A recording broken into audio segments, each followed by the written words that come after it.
This is the neighborhood of the Coca-Cola family. What's the name of the neighborhood? It's Druid Hills. Robert Lowry and James English, together, they syndicated and assembled over 1,500 acres to make a very nice neighborhood. And they wanted to make it a place that people would remember. And so they hired Frederick Law Olmsted's firm. It is particularly different than all the other neighborhoods. Retreat amongst the trees and the winding roads, and to blend nature with your home, to step inside some of this grand architecture. It's just magnificent to walk in. And you can actually just keep walking through the backyard. They call them the Maid's Walk. Secret passages in these huge homes and stuff. There's a lot of cool things. Oftentimes these homes trade before they hit the market. The values of these homes, and they had a record-breaking sale of $9 million. It's the who's who of Atlanta.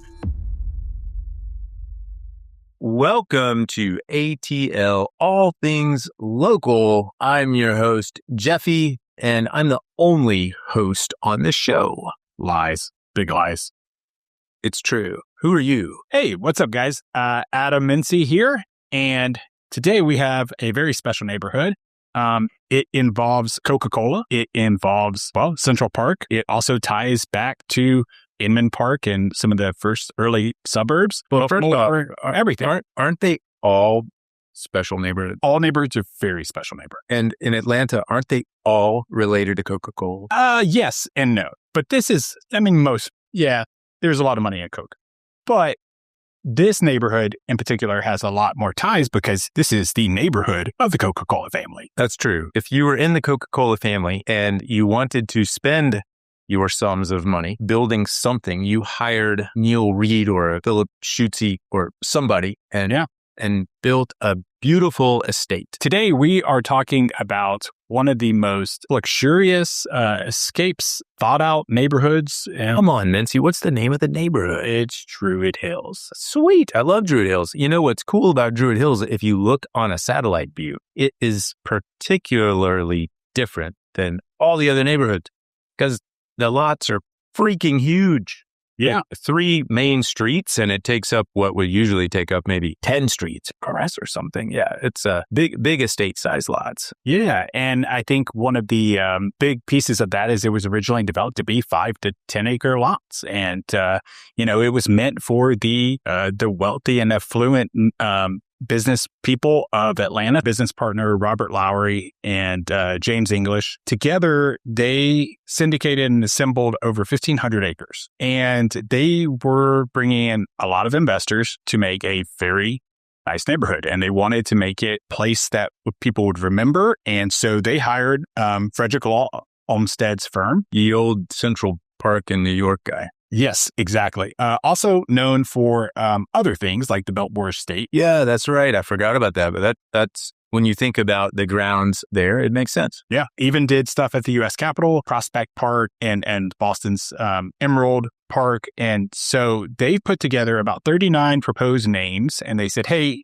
you got to pick one of these names. And so Druid Hills was picked by Joel Hurt and the other founders after probably came from a park in Baltimore called Druid Park. So they called it Druid Hills. That's right. Or Druid Hill Park, I believe is what it is. And so Olmsted came down here and started the project, but nothing really happened. 1890. Yeah, even to 18, his first, stop there, I think was early on. He came down, he visited the land, came back, had a concept of a plan. It included a linear park system, and much of what we see today, it also included 2 large lakes. Mm-hmm. Yeah, that's one thing that's really interesting when you're in that part of the world, kind of where Druid Hills becomes, say, Lake Claire. Interesting name, without a lake, and Lakeshore Drive, another interesting name without said feature. But that was going to be a lake. Yeah, and I think we always talk about when we talk about Lake Claire. I know you mentioned this a few times, how it's interesting how there's not really a lake there. But hey, it's like if we named a neighborhood like Ski Slope Valley or something. Yeah, and so his initial plans had 2 large lakes. Well, he comes back and he says, he's very health conscious. I think when we talked about Piedmont Park, who was developed by his sons, they kind of carried this legacy, but he was very health conscious and he thought about a lot of things like this. But he was worried about disease ridden or carrying mosquitoes that would ultimately be a bad thing for still water sitting in a humid Atlanta environment. That makes sense. Mm-hmm. Yeah. I mean, I think about that all the time. The original version that their plans also included a casino and a golf course, which they ultimately ended up building. But I could think about different things would have been. Yeah. I mean, it would have been interesting. We would have been real Atlantic Station. Yeah. So 1890, right? So 5 years later, nothing has happened. No houses have been built. That was called the stall, right? The stall, yeah. So, which doesn't surprise me. If you think about like doing a project like this, you get on a railroad, you go hundreds of miles away. There's no communication unless you find a telegraph where the lines haven't been cut or something. You can't go to a hardware store or Home Depot to buy all your stuff. It seems like it would be incredibly difficult to put together a project like that. Yeah. So it doesn't surprise me. It doesn't got done. Yeah. The sad part is that Frederick Law Olmsted went through, he made his plans, and then 5 years later, comes back and says, I'm done. He retires. But luckily, his son and stepson, the Olmsted brothers, took over his legacy and his firm, and they come back with some new plans. And guess what? Joel Hurt is running out of money at this time, and he sells, some of his interest in his streetcar company. And they come back and they say, we got this great plan, and it is the exact same plan that their dad had already done. Yeah, it's ironic that he was responsible for all of this, and his last major suburb was Druid Hills, to my understanding. Yes, and he never saw it. He never got to appreciate it. Yeah. He, I think, had gone through some mental instability and later in life, and eventually passed before Druid Hills actually was built. As that's all going on, they come back, and it's important to note that, his original design also included the linear park system that we see today. And it's called the Olmsted Park. Yeah, Olmsted Linear Parks. That's right. And it consists of 6 different parks, as they're spread out and going down. Just think how many houses we could put on that land, Mincey. We could solve the supply problem. We'll get into this in a minute, but I mean, they wanted to put a highway down the middle of it. Well, yeah, there is that. Yeah. But so what do you do when you're running out of money and you want to build a fancy, nice neighborhood? Fraud. That's what extortion? Well, I don't know. Gambling. They didn't build the casino yet.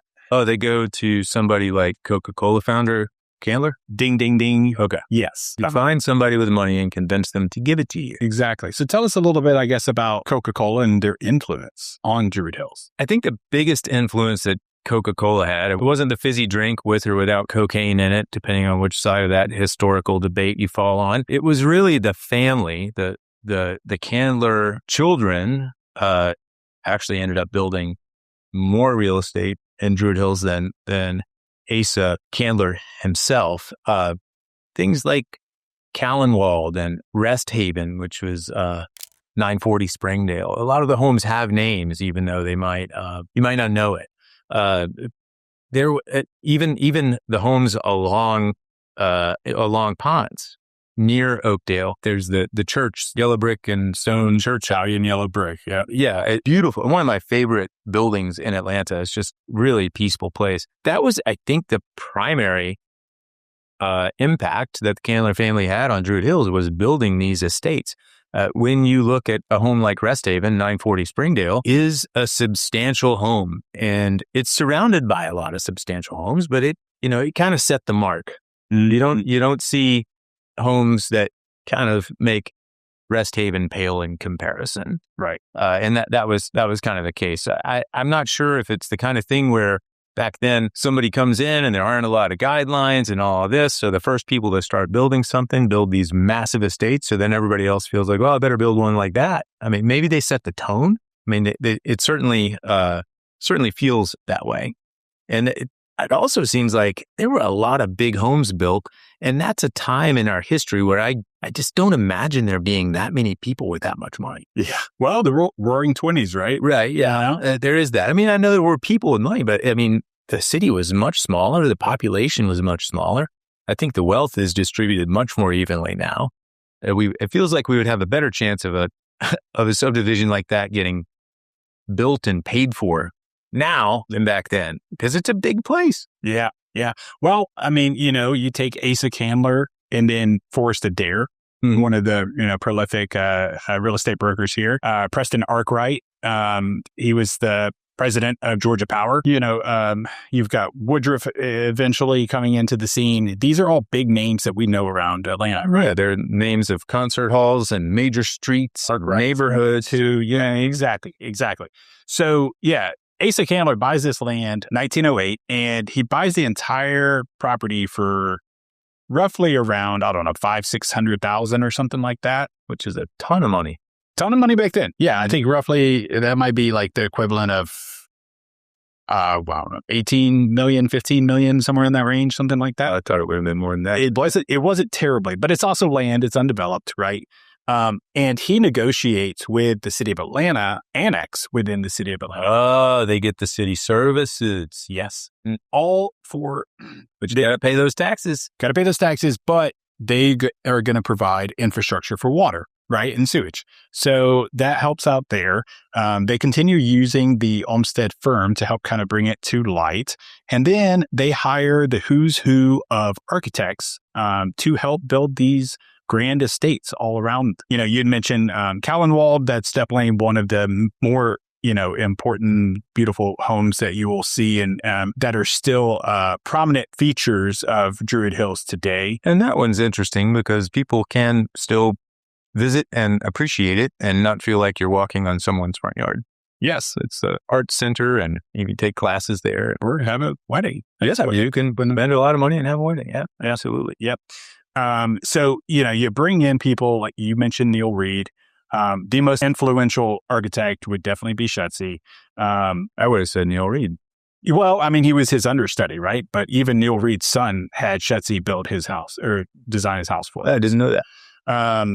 Yeah. And so you have all these great estates. You mentioned some of these. Preston Arkwright had Pine Bloom, which is the Downing Park development today that had been turned into the condos and around that.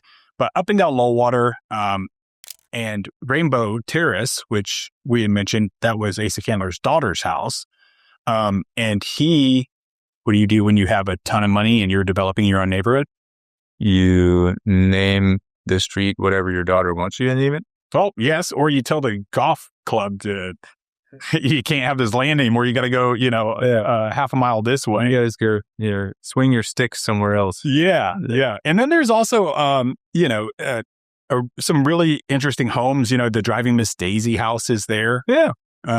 Morgan Freeman. Yeah. Still there to this day. Or Stonehenge Mansion, which is Samuel Holt Venables. He was the owner of Southern Granite Company, which owned Stone Mountain with his brothers. Which I believe is why there's the whole KKK connection and all of that. Yes, he was present at the 1915 rebirth of the Ku Klux Klan, and that was on top of Stone Mountain. But he kind of picked apart choice pieces of granite for over 25 years.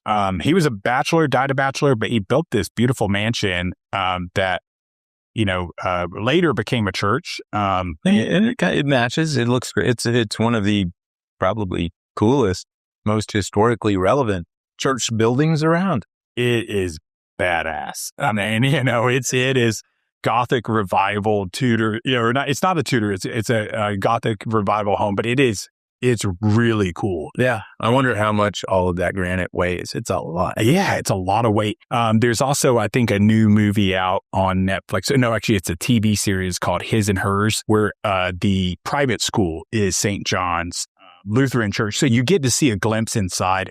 And they had Baker and Cunningham, architectural firm here, actually redesigned that sanctuary in 1967. And it is a really beautiful building. But yeah, the daughter, formerly Rainbow Terrace, got turned into Mediterranean villa style condominiums and surrounding townhomes. I think there's roughly about 40 almost there.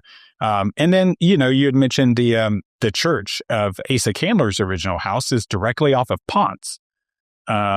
And that was one thing that was, shocking to me. How many times do you drive up and down Ponce? And you went to Paideia, right? So you look at these buildings and you don't really take into consideration the history of them. Yeah, going to school there, it's well before I ever even thought of the idea of owning a home or anything like that. And what impresses me is how in the midst of all of these grand estates, and even Paideia was built and created in some of these big historic homes, how much we took it for granted. Like, I wish I had the same, perspective that I do now going to school there. Then I probably would have made note of a few more things and, enjoyed a few more of the secret passages in these huge homes and stuff. There's a lot of cool things. The Twitters. Yeah, that's right. Yeah. It's a really interesting neighborhood with a lot of history. And I think myself included, don't really contemplate how much it's changed in a relatively short amount of time. We still use Ponce as a major thoroughfare. Luckily, I-485 didn't go through there and make a big mess. And we think in Atlanta history, especially about the trolley lines, I usually don't envision them going down Ponce, right? On the Olmsted Linear Park, with people riding from downtown to their home on Lowwater and walking a couple blocks home. Yeah.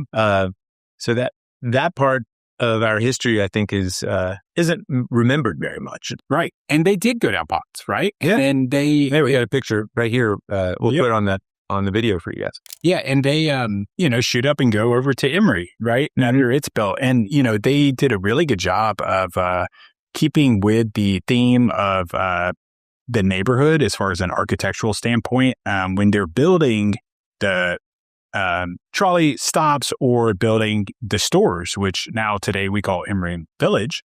But even Emory Village was built with some of that same yellow style brick, to keep with the aesthetics of the rest of the neighborhood. Yeah, the cornerstones and everything. Mm-hmm. And like we said, Emory was brought here in 1915. A lot of that development had been done by, the same prominent architects that had built Druid Hills as well. What's interesting is before Emory was here, there was a short stint where there was a Candler Airport, or there was talks of a Candler Airport that ultimately they were going to put what would have turned into Hartsfield-Jackson. Oh, right in, where Emory is. That would have been crazy to have an airport right there. Yeah, I probably wouldn't have bought the house I live. Oh, as I'm someone who lives in North Decatur. But like the 747s overhead. Yeah. Exactly. But, you talk about some of the architects. I think it's important to also talk that these luxurious estates, these historic homes, feature, very distinguished architects throughout Atlanta's history. But then there's also other architects like Leila Ross Wilburn, who is one of Georgia's first female licensed architects. And she, designed hundreds of homes through Atlanta, and numerous ones in Druid Hills. And she even sold plan books, plan sets for well-designed homes that were kind of, they were tailored and accessible to the middle class. So as we think about this neighborhood, not every home is a, Tudor revival that is 5,000 square feet. Yeah. A lot of these, and some of them were even built as soon as the, 50s and 60s, right?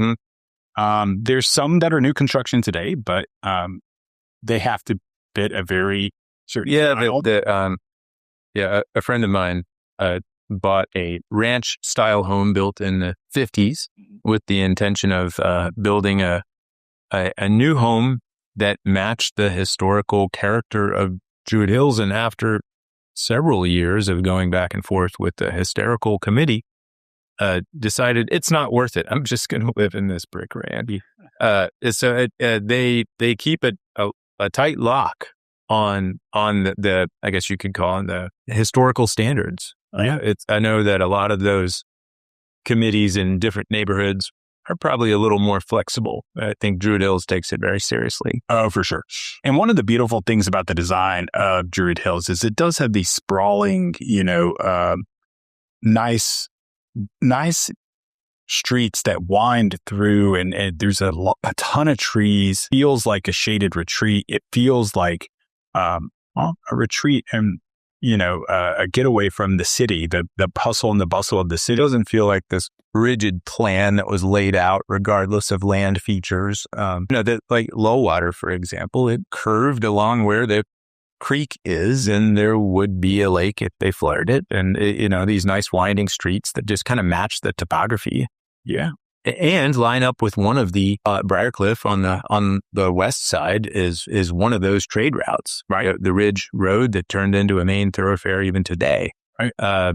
And so, and that obviously was not laid out with any great precision. It was where over thousands of years, people found it was the best way to walk. Yeah.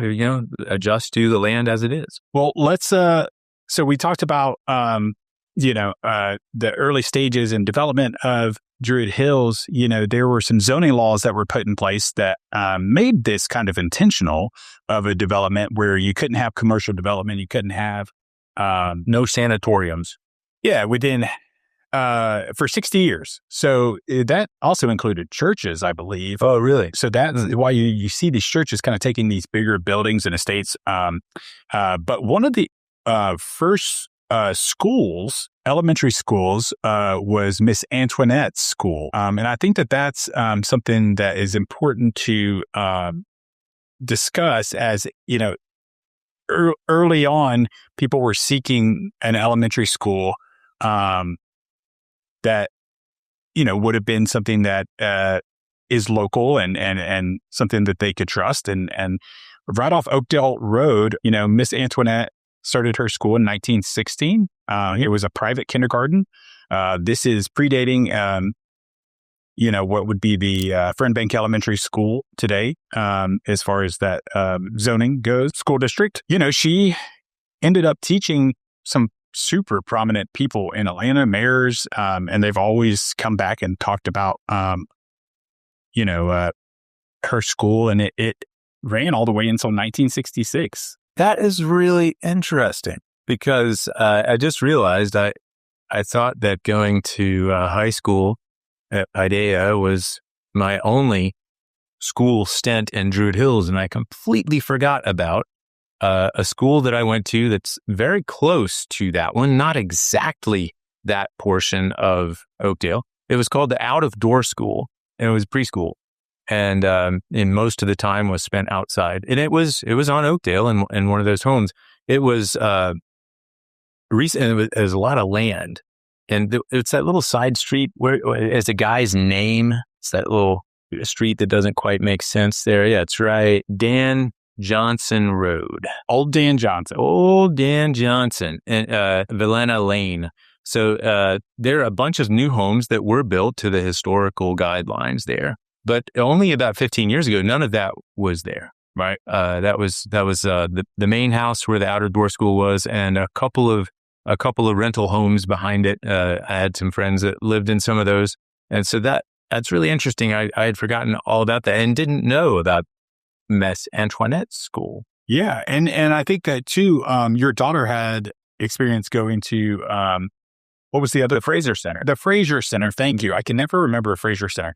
And that is almost an outdoor school in and of itself, right? I mean, they have certainly more kind of, I would say, customary indoor facilities, but they have a bunch of land and really nice spaces, again, where people go to get married. And yeah, it's a great spot. And what's really nice about that school is they blend it specifically supports children with disabilities, but they purposefully intake students that may not have disabilities, or maybe ones that aren't as obvious. And it's more of an inclusive kind of concept. Before, you usually heard the term in education of inclusion. And I thought it was a really interesting thing for her to experience. Yeah. So between Fraser Center and Miss Antoinette's school, it is very forward thinking in education. So why not put one of the, most prestigious medicine schools there as well? Mm-hmm. It's another ironic thing is that Frederick Law Olmsted decided to, the lakes because of his fear of disease carrying mosquitoes. And so why don't we put the Center for Disease Control right there as well? Which, interestingly, was originally the military malaria control unit or something along those lines. Yeah. And they moved here. Why did the CDC move to Emory? And if you think about that time frame, we still didn't have interstate highways. Moving stuff across the country was a lot more efficient by rail, and Emory has a rail station. Nobody ever uses it. There are railroad tracks running in and out of Emory University. It's kind of a callback to the origins of Atlanta. Yeah. And I mean, the CSX lines, I guess, still run through Druid Hills by Emory. Those are active lines, and but you usually don't see an active CSX train line with a spur that just jumps over to serve a university. Yeah, right. Exactly.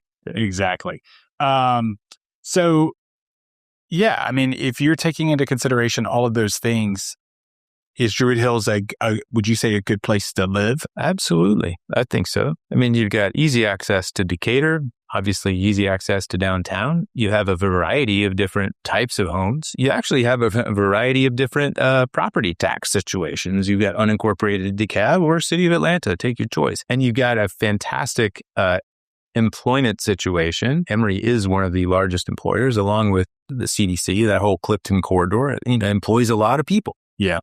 You have maybe not the widest variety of housing choices in terms of price points, but you don't have to buy a 4,000 square foot historically significant estate to live there. Right. There are condos, there are newer construction, and then the other streets in and around Emory, like Harvard and Oxford on that side of North Decatur Road and all of those things are more affordable, smaller, less grand, but still really nice homes.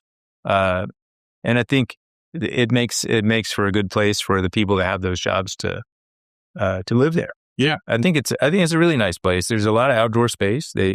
It's not like Atlantic Station development, kind of a contemporary development where most people that visit there, once they kind of get their arms around exactly what's going on, there's a lot happening there for sure. Most people are like, why didn't they put any green space here? It's all sidewalks. Yeah. And Druid Hills is not that. It really, really mature trees and Emory Fernbank Forest, I should say. Forest is right there as well. You've got the Fernbank Science Center. It feels as connected to nature as you can be in a city. Yeah. Absolutely. I would agree with that. Yeah, I think there are a lot of things going for it. Price point will make it unattainable for many people. It will. But they have a great tour of homes. They do. Yeah, I was a docent on that. I go every year. I mean, it is. Yeah, sign me up because I love these homes. This is the neighborhood.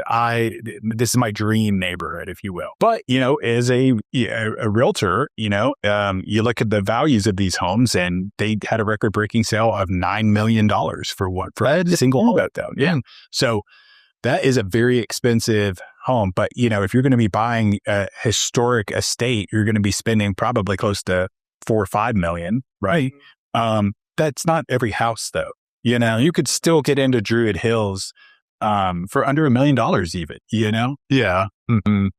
And on the big three streets, the Oakdale, Springdale, Lowwater, that's pretty challenging to that. You would find under $1 million. The last time I saw that was it's actually that house right there, 822 Oakdale. Was actually that one sold. I remember the lady that was selling it insisted that she receive at least $1 million after commissions were paid. And that was how the price was determined. Oh, and that was probably in 2006 or so. Yeah. Well, and that's funny because you talk about those, the times of, 2006.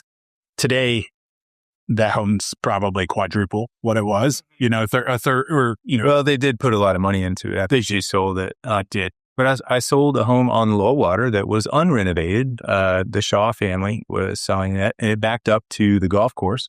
And that was $800,000. And the buyer was really trying to get them to come off the price. And it had the shag carpet and it needed totally updating. And all the doors had the the deadbolts on the bedroom doors because it was a boarding house and, all of that stuff. But ultimately, it was a big, nice lot and great bones of a house just ready for renovation that backed right up to the golf course. And there's no reason to negotiate on that price. And they ended up paying cash for it. And And so to look inside these homes, to step inside some of this grand architecture, it's just magnificent to walk in. To own one of these homes, total dream. It's the who's who of Atlanta. If you're interested in touring these homes, if there's any that look at, oftentimes these homes trade before they hit the market. So you do have to get in with a realtor or I would say a realtor that is connected to those circles. Yeah. If you are in the market and you start to interact in the market there, you'll quickly realize even at an open house in passing or something, you'll hear the gossip. The so-and-so family lives next to the Driving Miss Daisy house and they're thinking of selling. And it's a big, feeding frenzy kind of thing. Yeah. Or you just go to the club. Yeah. We didn't talk much about the club. That's a big feature of the neighborhood. It certainly is. Yeah, it is. I guess now rapid fire as we wrap up this show. What musical genre? I would think it's some kind of like 1920s kind of flapper music. You hear like big band? Yeah, something like that. And it just has that iconic, historic kind of early 20th century. I could get on board with that. I immediately went to classical. Okay. Mm-hmm. Yeah, Rite of Spring would be what I would choose for. Yeah, Druid Hills. Okay. But yeah, I also, what about porch or backyard? I would say backyard. Yeah, they got some really nice porches, but there's no porch fest. No, and you don't see a lot of people that are going to be sitting on Southern rockers. It's not that type of home, but the backyards are magnificent, and a lot of these are even, and you can actually just keep walking through the backyard. We didn't mention the walkways. Well, the Twitters, right? And the Twitters, the people that lived there. When I was growing up, didn't call them Twitters, but apparently that's what they're called. Mm-hmm. And they called them the maid's walk, where the people that were helping in the home didn't have to walk a mile around these huge blocks. Yeah. It would take 45 minutes to go to the house just one block over, unless you could cut through the yard. So actual sidewalks there that not many people know about. Yeah, exactly. Okay, and then what's another one of these questions we got here, huh? If someone is visiting, maybe you're going out for an afternoon on the weekend or something, and they want to see Druid Hills, where do you take? The linear parks. I mean, I think that's a great way to see a lot of these historic homes. It's also a beautiful park, and there's a lot of history there. It ties into the Freedom Trail, and you could quickly get over and get lunch either in town in Ponce Island area, or you could shoot over to the Emory Village and go to Double Zero or something like that. Cosmic Sun. Yeah, Dave's Cosmic is awesome. Yeah, I love that place. And if you finished lunch and you wanted to work it off a little bit, how would you get outside and breathe the fresh air? Where would you go? Well, I guess that would be my last answer would be the air parks. But I was thinking there's so much cool stuff. The Fernbank in and around. Well, Fernbank Forest. Yeah, again, something else I wasn't even thinking of. But even the area around the President's home at Emory. You mean the Low Water Reserve? Low Water Reserve. Yes, and they've got the suspension bridge. I run down there quite a bit. Yeah, really neat spots. I mean, there are a lot of hidden gems just to find, and it's a great place to go and explore and try to uncover some things. Just poking around the Emory campus. I mean, they've got more money than God, and they keep building things that are really impressive, and they have a lot of old stuff there too. Yeah. And even the tail end of the linear parks, I think it's Deepton Park. It's, you walk down into this almost valley, and it's really beautiful. I'm assuming that would have been a pond or a lake or something in the original. Probably. Mm-hmm. Yeah. I think that would have been the lull in the water, I guess. The lull in the water. Lull in the water. Druid Hills, can't say enough good things about it. Just a really interesting, especially historically interesting place. Yep. It's not for everybody, but if you like history and you're in Atlanta, it's a fantastic place to visit or to live. Yes. Yep. And if you are moving here and you are looking in around the neighborhood, don't hesitate to reach out. That's why we do this. We know the neighborhood intimately and live right around the corner from it. and hopefully one day we'll live in it, right? Exactly. So don't hesitate to reach out, and we appreciate you listening. We'll see you in a couple weeks. Thanks.